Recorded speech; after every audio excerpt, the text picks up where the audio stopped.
All units, bandits at 11 o'clock. Engage, engage.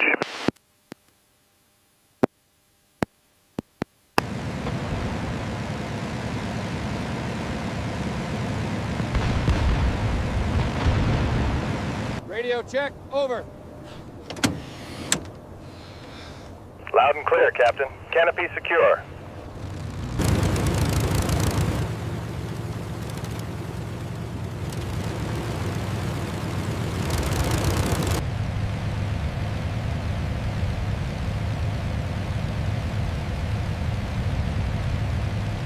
Harrington, confirm your position.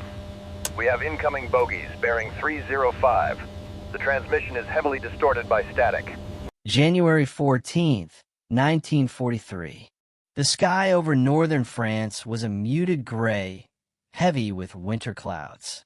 Frost clung to the edges of the Messerschmitt's wings, and the roar of the engine seemed deafening inside the cramped cockpit. Lieutenant James Harrington adjusted his goggles, scanning the horizon through a haze of mist and snow.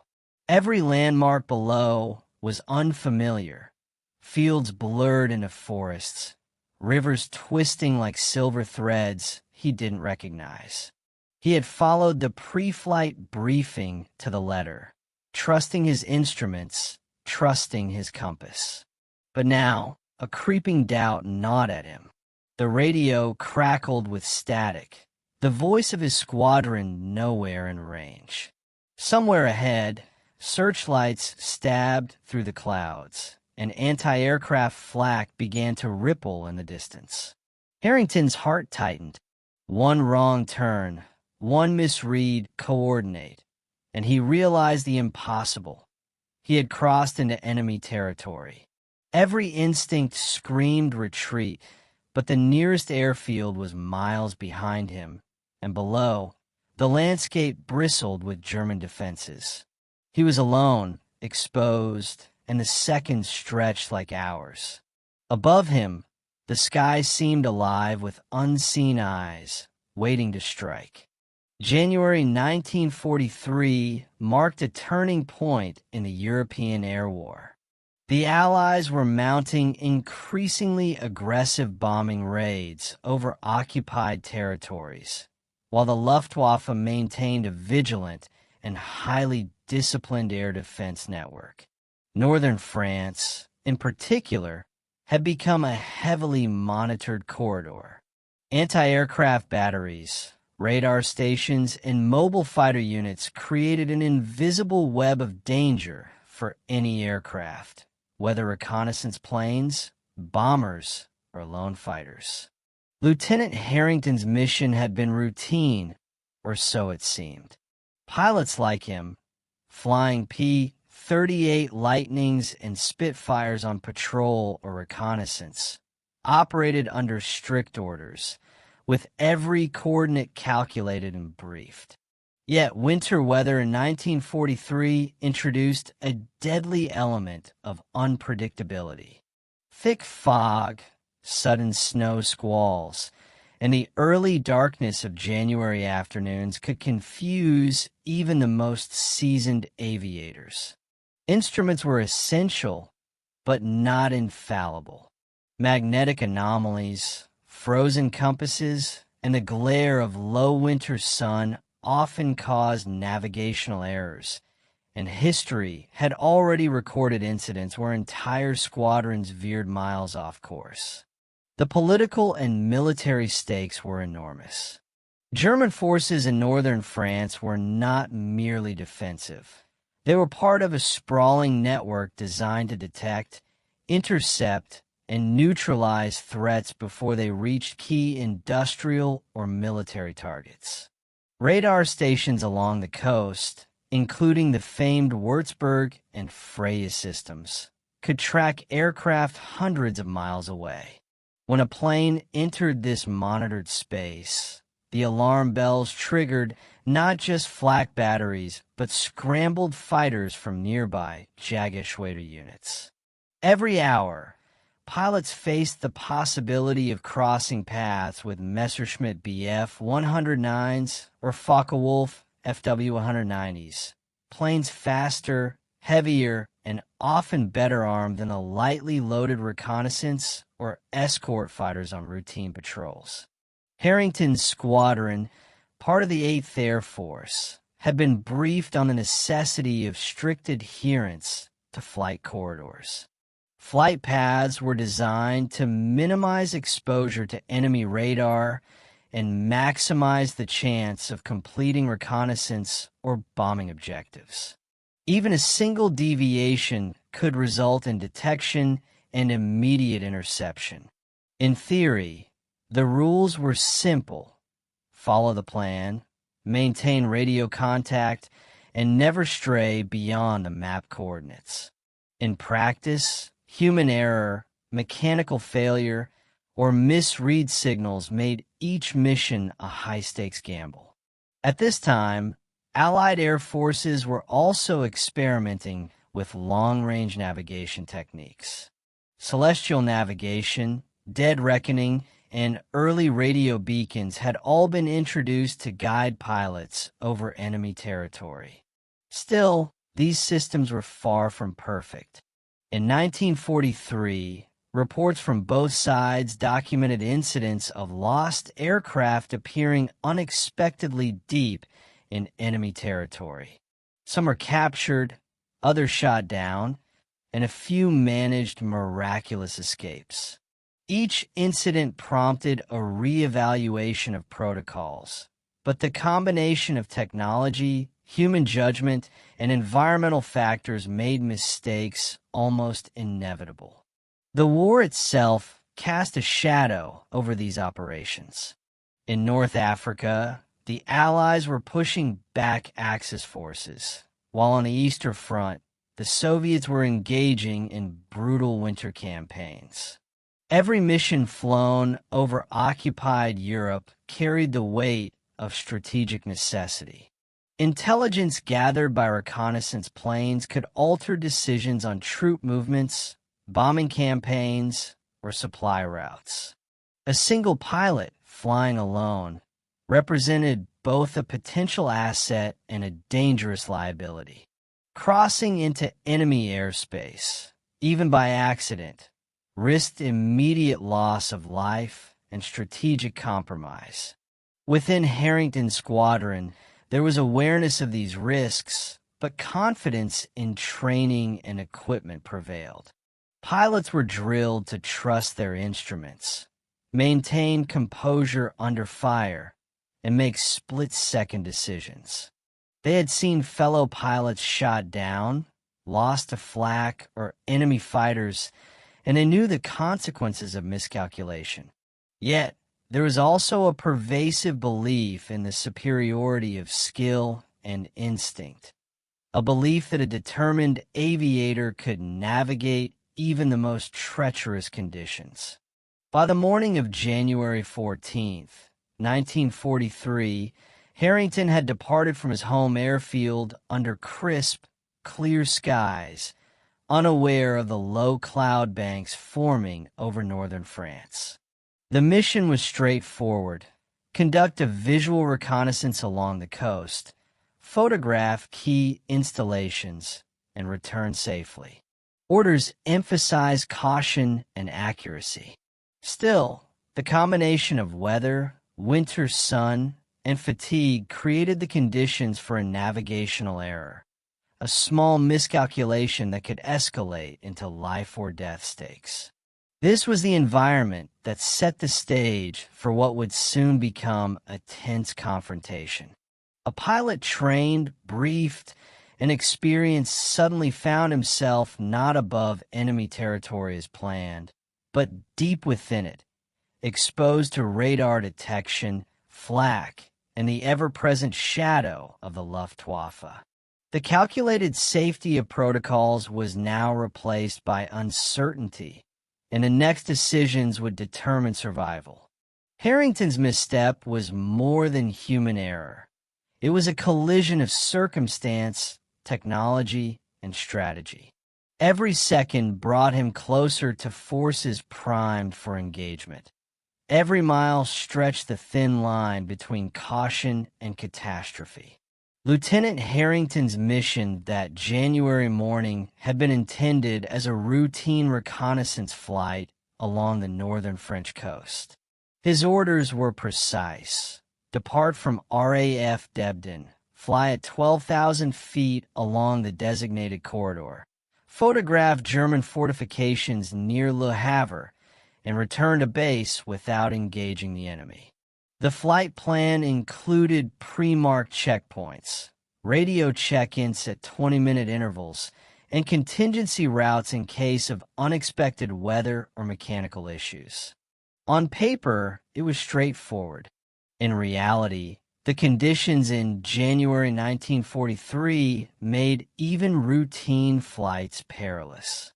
Winter in northern France was notoriously unforgiving for aviators. Low clouds reduced visibility to mere hundreds of meters, and snowstorms could appear without warning. The early morning sun, pale and diffused through the overcast sky, reflected off icy rivers and frost-covered fields, creating optical illusions that disoriented even experienced pilots. Harrington, like many of his peers, relied heavily on his compass and rudimentary radio navigation signals. Both systems, however, had their vulnerabilities. Magnetic deviations along the coast could skew compass readings, and static interference often rendered radio signals unreliable. Harrington had also flown several consecutive missions in the preceding weeks, a routine that left many pilots fatigued.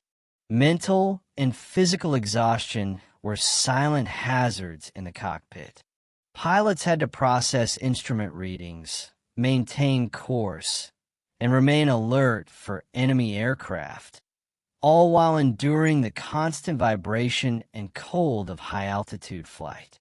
Even a momentary lapse, a glance at the wrong horizon, a misread coordinate, could redirect an aircraft miles off course. On this particular day, Harrington's flight began smoothly. The engines of his P-38 Lightning hummed steadily as he ascended above the low cloud banks. He maintained visual contact with the designated checkpoints and checked in with the squadron every 20 minutes, receiving no warnings of deviations. But as he approached the Seine estuary, the first signs of trouble appeared. Fog pockets obscured landmarks, and the radio crackled intermittently. Harrington's compass began to show minor inconsistencies, likely caused by localized magnetic variations, though he did not immediately register the error. Unbeknownst to Harrington, a small navigational misalignment, combined with the shifting wind currents common over the channel, had already nudged him off his intended path. By the time he realized the coastline below looked unfamiliar, he had crossed the boundary into German-controlled airspace. His instruments still indicated he was within safe limits, a dangerous illusion that would prove critical. The Luftwaffe's early warning network was extensive. Radar stations at Le Havre and could detect aircraft hundreds of miles away, and nearby fighter units were on standby for interception. Harrington's unintentional entry into enemy territory had set in motion a chain of events from which there would be no easy escape. The mission's objectives, reconnaissance and photography, suddenly became secondary to survival. Harrington had to make immediate decisions with limited information, all while enemy radar operators were alerting command centers and scrambling interceptors. The once simple mission corridor had transformed into a gauntlet. Every element of the operational environment, weather, technology, human factors, and enemy preparedness, combined to create a scenario in which a single mistake could be fatal. This convergence of circumstances highlights the razor-thin margin for error that defined aerial operations over Europe during World War II.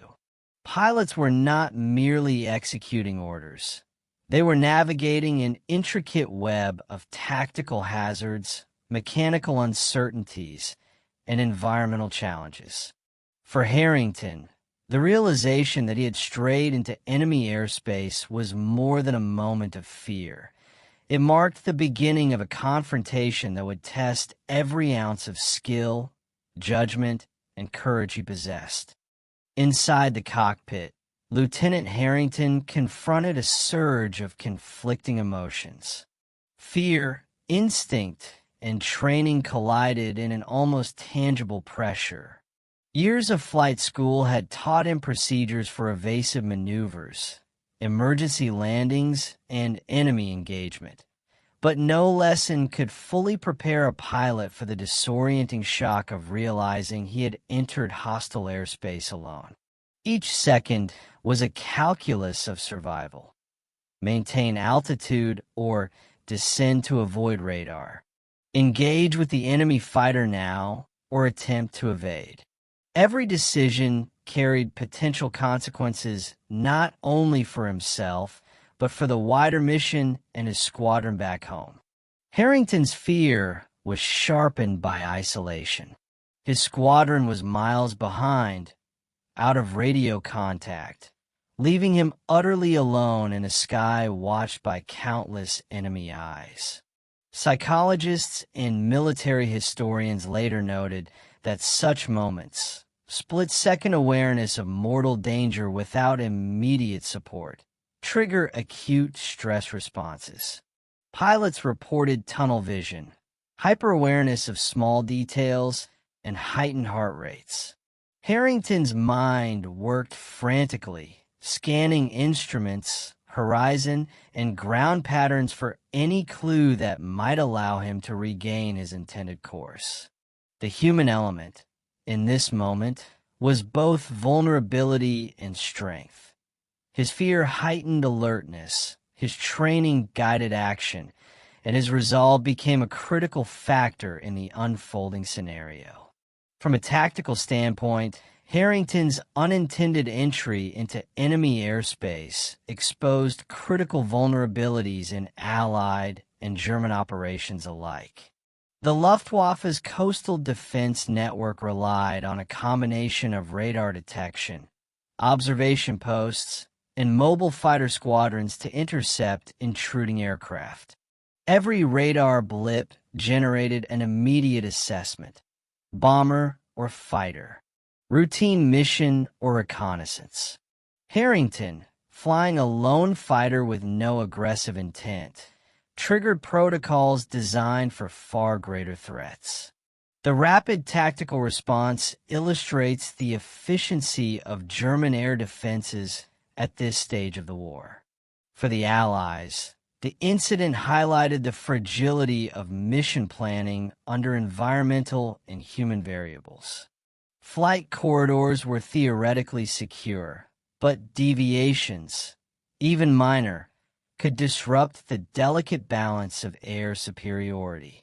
Tacticians analyzed similar incidents to refine route planning, incorporating redundancies for navigation errors, updated radar intelligence, and contingency escape corridors. Harrington's flight became a case study in how small operational miscalculations could escalate into critical tactical situations. Every deviation in altitude, course, or timing could compromise the safety of both the pilot and the wider mission objectives. Technology, often seen as a pilot's ally, could be as much a hazard as a safeguard. Harrington's P-38 Lightning, a marvel of American engineering, featured dual engines, a sophisticated cockpit layout, and advanced instruments for the era. Yet, winter conditions challenged every advantage it offered. Ice on wings and propellers reduced lift efficiency. Frost obscured windshield visibility, and subtle mechanical anomalies, like a compass affected by magnetized steel components, could mislead even the most diligent aviator. Radio communication, essential for coordination and navigation, was limited by terrain, atmospheric interference, and the technology of the time. Harrington's intermittent contact with his squadron was not unusual. Static, signal fading, and weak transmission power often left pilots operating in partial isolation. Furthermore, radar technology, while revolutionary, was imperfect. Allied pilots relied on early beacons and maps that could not fully account for microclimatic effects or magnetic irregularities. The incident underscores a paradox. Technological advancements increased operational capabilities, but also introduced complexities that could prove deadly when combined with human error and environmental hazards. Decisions made hundreds of miles away at command centers shaped Harrington's immediate fate. On the Allied side, squadron leaders monitored radio frequencies, mission timelines, and aircraft positions, prepared to react to deviations. But by the time Harrington drifted off course, he was already beyond the practical reach of direct intervention. Leadership in this context was about contingency planning, trust in pilot judgment, and rapid communication, but winter weather and technological limitations rendered these safeguards incomplete. German leadership, by contrast, operated with a clear advantage. Radar operators and command officers coordinated response teams to intercept intruding aircraft with precision. The decision to scramble fighters was calculated. Priority was given to perceived high-value targets. Yet any aircraft detected deep in enemy territory warranted immediate engagement. Orders emphasized rapid interception, but also identification. Pilots were trained to differentiate between reconnaissance planes, bombers, or friendly aircraft caught off course. This leadership framework, centralized, disciplined, and responsive, meant Harrington's single error was instantly magnified into a strategic concern. Command decisions were not abstract. They directly influenced the pilot's choices in the cockpit. Every maneuver Harrington made had to account for potential enemy fighter paths and anti-aircraft zones, creating a dynamic interplay between individual action and hierarchical strategy. Leadership, therefore, was both a shield and a source of pressure, shaping the battlefield from afar while leaving Harrington to navigate immediate dangers alone. From the perspective of the Luftwaffe, Harrington's aircraft was a sudden anomaly in a controlled airspace. Radar blips, observation posts, and anti-aircraft gunners alerted the German chain of command to a potential threat. Enemy pilots, on high alert from prior Allied incursions, interpreted the lone aircraft as reconnaissance or the vanguard of a larger raid. The German response was efficient. Fighters from nearby Jägerschwader units were scrambled, and flak batteries adjusted fire patterns in anticipation of evasive maneuvers. The enemy's perception of risk was intensified by the fog of war. Without clear intelligence on Harrington's intent, his presence represented both a tactical threat and an opportunity. Enemy pilots had to make split-second decisions, engage immediately, attempt identification, or shadow the aircraft to a controlled area. Each choice carried consequences for the pilot's survival and for broader operational security. Harrington, unaware of the German assessment, became a moving variable in a meticulously managed defensive system, his error magnified by enemy vigilance and preparedness. Harrington's situation also raised difficult moral and ethical questions. From the Allied perspective, pilots were trained to adhere strictly to international rules of engagement and to minimize civilian harm. yet crossing into enemy airspace, even accidentally, invited lethal response.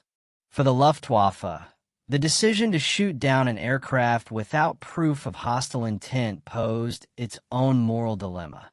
The pilot could be a lost or inexperienced aviator, unarmed, or a genuine threat. Historical records show that German commanders occasionally hesitated before firing, balancing strict orders against a code of chivalry that governed aerial combat. For Harrington himself, the moral burden was immediate.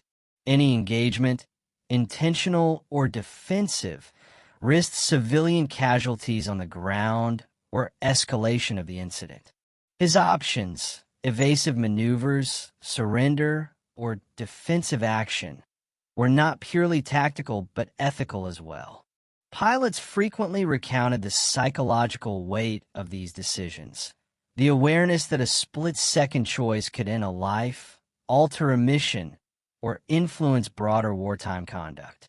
The incident underscores that war is not only measured in strategy and firepower, but also in the human conscience navigating moments of extreme pressure. By late morning on January 14, 1943, the muted gray of northern France had thickened into a near unbroken blanket of cloud. Lieutenant Harrington's P-38 Lightning cut through the cold air, engines screaming in protest as he struggled to maintain altitude. Below him, fields and forests passed in a blur, indistinguishable under frost and snow. Then, a flicker on the horizon, another aircraft, its silhouette sharp against the low winter sun. His stomach tightened. The unmistakable shape of a Messerschmitt Bf 109 confirmed his worst fear. He had been spotted. The Luftwaffe fighter approached with clinical precision, banking in wide arcs to intercept. Harrington's training kicked in. He adjusted throttle, flaps, and ailerons, executing evasive maneuvers learned in countless drills. He zigzagged through cloud pockets, using altitude changes to break line of sight, all while scanning for anti-aircraft flak that could erupt at any moment. The enemy pilot mirrored every move with experience born of thousands of hours in combat, forcing Harrington to rely on instinct as much as skill. Seconds stretched into an eternity. Harrington remembered every pre-flight lesson. Stay calm, anticipate the opponent, exploit terrain and weather. Yet, the reality was harsher than any simulator. The P-38 was fast, agile, and responsive, but the cold sapped his endurance, frost creeping along the canopy edges, slowing his reflexes. Below, the Germans had already alerted flak batteries along anticipated flight paths. Bursts of orange tracers erupted in the clouds, each one a near miss that sent the plane shuddering. Harrington's hands ached on the controls, each adjustment a potential difference between life and destruction. A critical decision loomed. Continue evasive maneuvers or attempt to outrun the Messerschmitt and return towards safer airspace. Harrington calculated fuel levels, engine performance, and the remaining distance to friendly territory. He had to factor in the Messerschmitt's climb rate, armament, and attack patterns. Every variable mattered. A single misjudgment, a delayed turn, a slight misalignment could allow enemy guns to find their mark. The psychological weight intensified with each passing second. Harrington's mind oscillated between focus and fear. He noted the subtle cues, the slight tilt of the Bf 109, the change in engine pitch, the shadow of its wings cast briefly through cloud gaps. His pulse raced, yet his training demanded precision. Every evasive loop, every dive through cloud cover was executed with disciplined calculation, even as instinct screamed to flee blindly. Above, the sky seemed alive with unseen forces.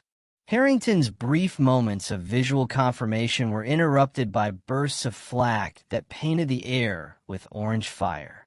The enemy pilot anticipated these movements, forcing Harrington into unpredictable paths, forcing split-second reactions that tested the limits of both human endurance and machine capability. His P-38 shuddered under the strain, metal groaning against the extreme forces of sudden dives and sharp turns. And then, an opportunity appeared. A low cloud bank formed a temporary shield, concealing the P-38 from immediate visual tracking. Harrington banked sharply, using the cloud cover to alter his heading slightly westward, aiming for the faint, familiar markers of the Seine estuary. The Messerschmitt adjusted its approach, but had been momentarily thrown off by the unpredictable movement. Harrington's calculated risk had bought him precious seconds. In these moments, Harrington's actions were not simply flight maneuvers. They were a sequence of tactical decisions compressed into mere heartbeats, each influenced by human instinct, technological limitations, and the psychological pressure of enemy pursuit. Every turn, climb, and descent was a negotiation between survival and error. Each second brought him closer to safety or closer to catastrophe. The battle was not over, but the decisive confrontation had begun. Harrington's initial misstep had escalated into a life-or-death encounter. A singular pilot against a well-prepared enemy, with flak, radar, and calculated pursuit converging in the gray expanse above northern France. The outcome rested on skill, nerve, and the slightest margin of luck, a convergence of factors that would define the rest of the mission and, ultimately, his survival. Harrington's pulse pounded as he banked sharply into the protective cloud bank. Visibility was nearly zero, the cockpit fogged by his own breath and the biting cold. He could hear only the roar of his engines and the distant crackle of the Messerschmitt behind him. Every instinct screamed that a single mistake, stalling, misjudging a turn, or losing sight of the cloud cover, would end the mission and his life. Below, the German flak batteries continued their mechanical rhythm, firing sporadic bursts at the white veil of clouds. Harrington timed his climbs and dives to coincide with these gaps, exploiting the chaos. The Bf 109 pilot above him, skilled and patient, anticipated every major movement, but could not fully predict Harrington's improvisations. The chase became a deadly game of cat and mouse. Machine against machine, mind against mind, each pilot searching for an opening that could decide life or death. After several tense minutes, Harrington glimpsed the muted outline of the Seine estuary below, a landmark that confirmed his bearings. With careful calculation, he shifted his heading, diving below the cloud cover to gain speed. The enemy pilot followed, but misjudged the descent, overshooting slightly in the limited visibility. Harrington seized the advantage, banking sharply and weaving toward the river's bend. Each maneuver strained the P-38's airframe, the metal groaning under forces few pilots would voluntarily endure. Fuel was another pressing concern. The extended engagement and evasive maneuvers had burned far more than anticipated. Harrington knew that even a slight miscalculation could leave him vulnerable over open terrain, where flak or enemy fighters could strike unimpeded. Yet retreating entirely was not an option. He had to reach the thin corridor of relative safety that led back toward Allied-controlled skies. Every decision was a compromise between speed, altitude, and survivability. Minutes stretched as Harrington pressed onward, the Bf 109 shadowing intermittently, but never closing decisively. He relied on instinct honed through hours of simulation and combat training, adjusting throttle, rudder, and flaps with precise timing. The cloud cover thinned, revealing faint landmarks, an abandoned farmhouse, a frozen canal, that confirmed he was veering closer to friendly territory. The mental pressure was immense. Fatigue had set in, muscles screaming, fingers stiff with cold. Still, he pressed on, calculating every movement against the enemy's potential reaction. The critical moment arrived as Harrington cleared the last stretch of flak-saturated territory. The Messerschmitt pilot, recognizing the risk of overextension and the approach of Allied anti-aircraft coverage, began to disengage. Harrington banked hard to the west, parallel to the Seine, and finally saw the first signs of his intended flight path, faint but unmistakable. Relief was tempered by awareness that any misstep in the final approach could still prove fatal, yet the immediate threat had diminished. By mid-afternoon, Harrington crossed back into relative safety. His P-38 bore scratches and minor flak damage, the canopy fogged, and frost rimmed the edges of the wings. The adrenaline that had dominated the past hour slowly ebbed, replaced by exhaustion and disbelief. He radioed his squadron, reestablishing contact and confirming his position. The mission, intended as a simple reconnaissance, had become an intense trial of skill, nerve, and judgment. The encounter left an indelible mark on all involved. Harrington had survived not because of luck alone, but through a combination of disciplined training, split-second decision-making, and exploitation of every available advantage. Weather, clouds, altitude, and the minor errors of his pursuer. Meanwhile, the German command and pilots, though alert and effective, had experienced firsthand the unpredictability of even a single, inexperienced pilot navigating hostile skies. This confrontation also had immediate tactical consequences. Reports sent to both Allied and German command centers highlighted the dangers of navigation errors, the effectiveness of radar and interception protocols, and the psychological strain on pilots operating under extreme stress. Harrington's experience became a reference point for adjustments in flight planning, reconnaissance tactics, and emergency response procedures. The climax, the point where preparation, error, and enemy response converged, had passed.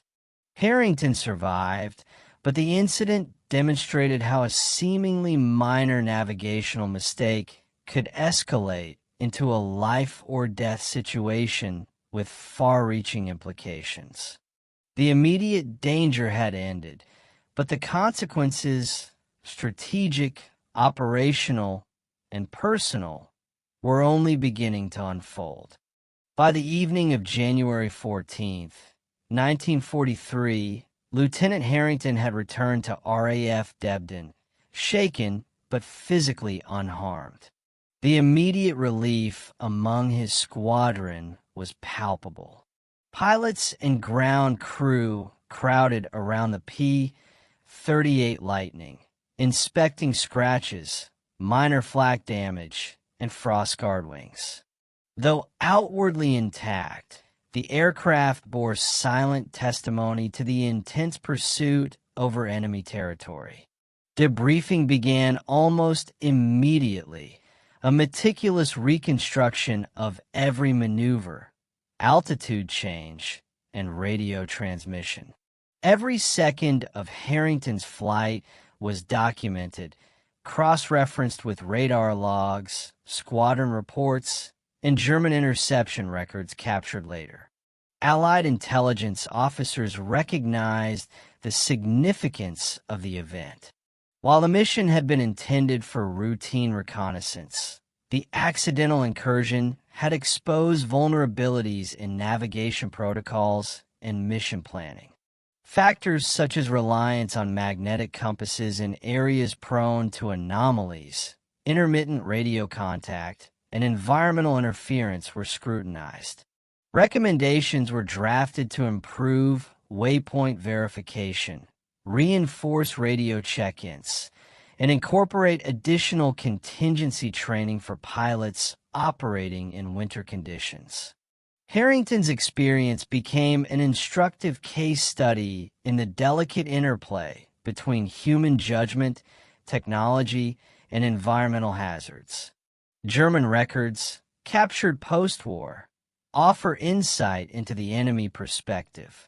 Radar stations at Le Havre and can register Harrington's P-38 almost immediately upon entering monitored airspace. The Luftwaffe scrambled interceptors from nearby Jägerschwader units, tracking him with efficiency and precision. Flak batteries, trained on predicted flight paths, opened fire in calculated bursts, though the Lightning skillfully navigated the danger zones. Post-mission reports highlight both the effectiveness of German detection and interception procedures and the limitations imposed by human error and unpredictable maneuvers. Harrington's escape, while fortunate, was noted as a scenario that exposed gaps in operational control and response predictability. The squadron debrief also revealed psychological dimensions. Fellow pilots noted Harrington's composure under extreme stress, contrasting it with prior incidents where fear or misjudgment had resulted in loss of aircraft. The human element, the ability to process multiple high-stakes variables simultaneously, proved decisive. Squadron leaders incorporated these lessons into training regimens, emphasizing not only mechanical skill and knowledge of tactics, but also stress management, decision-making under duress, and improvisational thinking. At the broader operational level, the incident prompted discussion among Allied command regarding flight corridor safety. Maps and coordinates were reviewed to ensure redundancy, minimizing the risk of future incursions. Harrington's experience reinforced the principle that even highly trained pilots could be thrown off course by minor deviations compounded by environmental factors.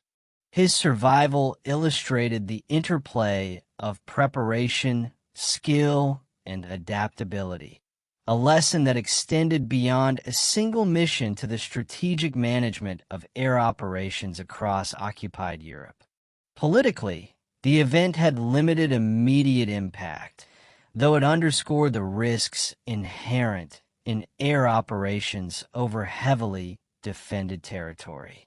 Officers emphasized caution in reports to higher command, noting that single aircraft mistakes could escalate into international incidents or propaganda opportunities. The Luftwaffe's rapid but measured response also highlighted the continuous tension in airspace management, where each side balanced aggressive defense with controlled assessment of intent.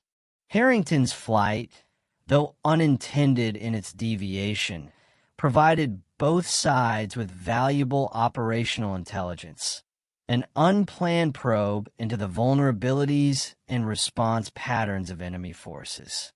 By nightfall, the airfield settled into quiet vigilance.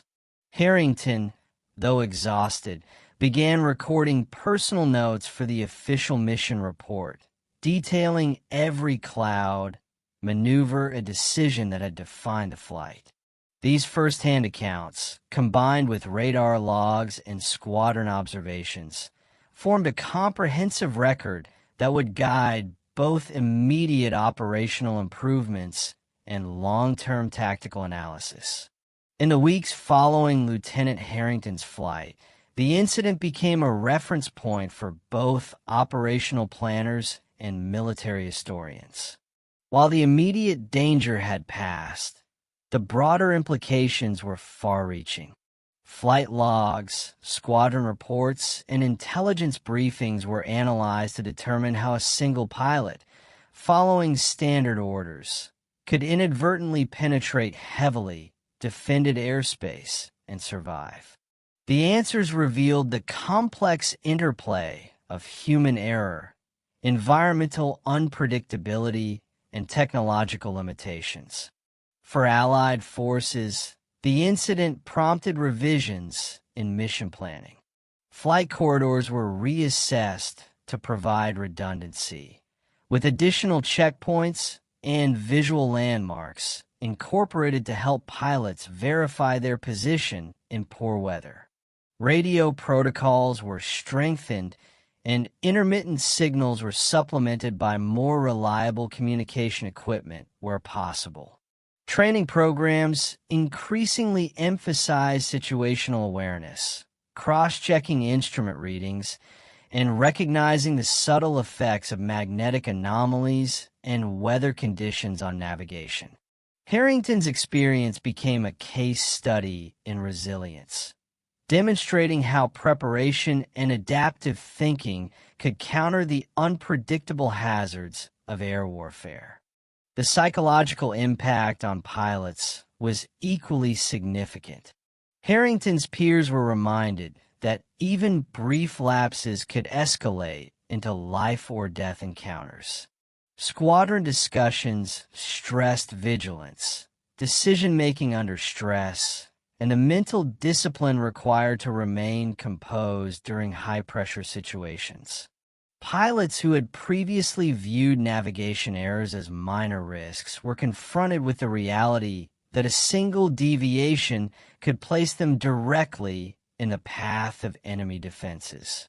The story of Harrington's survival reinforced the importance of both mental fortitude and technical skill, highlighting the human cost of aerial operations. German command also extracted lessons from the event. The Luftwaffe's response had been prompt and effective, but Harrington's ability to evade capture exposed limitations in interception protocols, particularly when a lone aircraft used terrain, weather, and unconventional maneuvers to its advantage. These insights influenced future deployment strategies, emphasizing continuous radar coverage, coordinated fighter patrols, and rapid intelligence dissemination to anticipate unexpected threats. Both sides, in their respective analyses, recognized that individual incidents, even accidental incursions, could yield operational intelligence with lasting strategic relevance. The mission also influenced broader Allied strategic planning. While Harrington's reconnaissance objectives were secondary to survival, the event highlighted the risks of extended solo operations over occupied territories. Commanders revised operational guidelines to mitigate similar incidents, balancing the necessity of intelligence gathering with the potential loss of trained personnel. Harrington's flight, though unplanned, underscored the fragility of air operations and the importance of adaptive protocols capable of responding to unpredictable human and environmental variables. In the long term, the incident became part of a wider narrative about air warfare during World War II. It illustrated the ever-present tension between precision planning and the unpredictable elements of combat. Historians later cited the flight as an example of how a single pilot, isolated in enemy skies, could challenge the assumptions of both friend and foe. It demonstrated that training, quick thinking, and situational awareness could tip the balance in life or death situations, even in the face of superior technology or overwhelming numbers. By the end of January 1943, Harrington's experience had been fully documented, integrated into training manuals, and used in debriefings across multiple squadrons. His survival became both a cautionary tale and a testament to the effectiveness of rigorous training, resilience, and the adaptability required of World War II pilots. The immediate threat had passed, but the strategic, procedural, and psychological ramifications would influence air operations for months to come. Lieutenant Harrington's accidental flight into enemy airspace offers a vivid reminder of the human dimension of warfare. In a conflict often measured by strategy, numbers, and technology, it is individual judgment, courage, and adaptability that can define survival. One pilot, alone in a frozen sky, faced forces far beyond his immediate control. The machinery of the enemy, the unpredictability of weather, and the delicate limits of his own endurance. Yet through skill, training, and instinct, he navigated the perilous balance between error and opportunity, transforming a potentially fatal mistake into a testament to human resilience. The incident also reflects the dual nature of technology in war. Harrington relied on the P-38's engines, instruments, and design innovations to survive, yet those same systems could have misled him. Radar, radio, and navigation aids amplified both the possibilities and the perils of flight, showing that even the most advanced tools cannot fully replace judgment under pressure. In this sense, the story underscores a timeless lesson. Machines extend human capability, but it is human awareness and decision-making that ultimately shape outcomes. Strategically, the flight highlights how a single moment can ripple through wider operations. Enemy and Allied command alike were forced to reconsider assumptions, adapt procedures, and extract intelligence from an unplanned event. The psychological dimension, stress, fear, and rapid decision-making under life-threatening circumstances remains central to understanding warfare, reminding historians and military planners that human factors are inseparable from technology and tactics. Finally, Harrington's experience resonates beyond military history. It speaks to the universal struggle of confronting unforeseen danger, making decisions in uncertainty, and finding courage when every option carries risk. His survival is not merely a tale of wartime skill. It is a reflection on the delicate interplay of preparation, choice, and chance that defines human experience. The frozen skies of northern France in January 1943 may have been a moment in time, but the lessons endure. In war, as in life, it is often the combination of training, resolve, and quick thinking that separates disaster from survival.